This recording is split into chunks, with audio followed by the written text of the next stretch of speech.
Let's go to the TPP, this ambitious effort to create a free trade zone that would stretch from North and South America to New Zealand and Asia.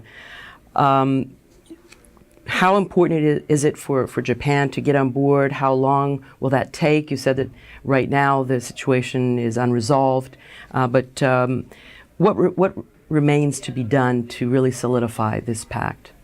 Well, the 12 member nations are haggling over a lot of things, but the two biggest players are the US and Japan. And we're stuck on agriculture in Japan. And very specific markets like beef and pork, which are sensitive politically in Japan. There was some progress in the talks, I understand, but they didn't get over the goal line. They weren't able to conclude it in a way where the president and Prime Minister Abe could say, we did it. It's important to get this with Japan because together the US and Japan are 80% of the economic output of the member states, but also because of these 12 participating countries, most of them we already have some kind of trade agreement with. NAFTA with Canada and Mexico. We have agreements with Australia, with Singapore. Japan we don't have a free trade agreement with. So getting Japan in the middle of this would give it enormous economic weight, would, by some estimates, create over $100 billion a year in new exports for the United States. And very importantly, set the stage for the really hard negotiation about rules and intellectual property rights, and that's with China. So in China, reformers are looking at this and thinking and saying, if this happens, this trade agreement, it will be like the World Trade Organization for China, where that was sort of the action-forcing event from the outside that made the Chinese reform in the 1990s.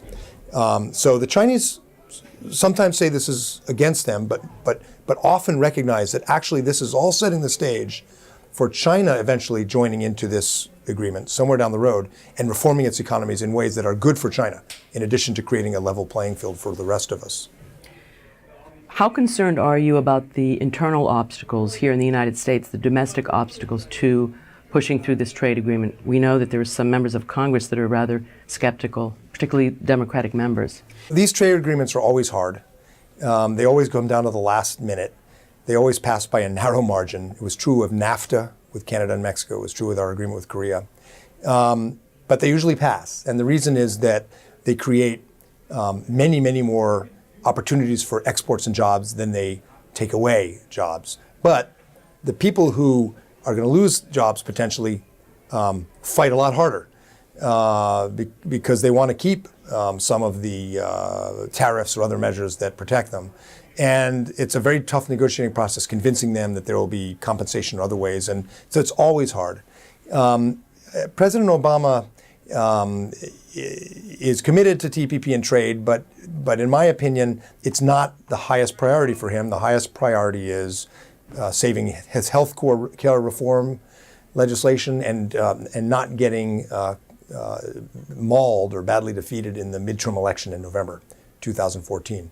And to do well in the election, he's got to have his political base, labor unions, environmentalists, and others who are much more skeptical, if not outright opposed to trade agreements. So he's negotiating, but he's not making a lot of effort to win support in the Congress. He's waiting until after the election to do that.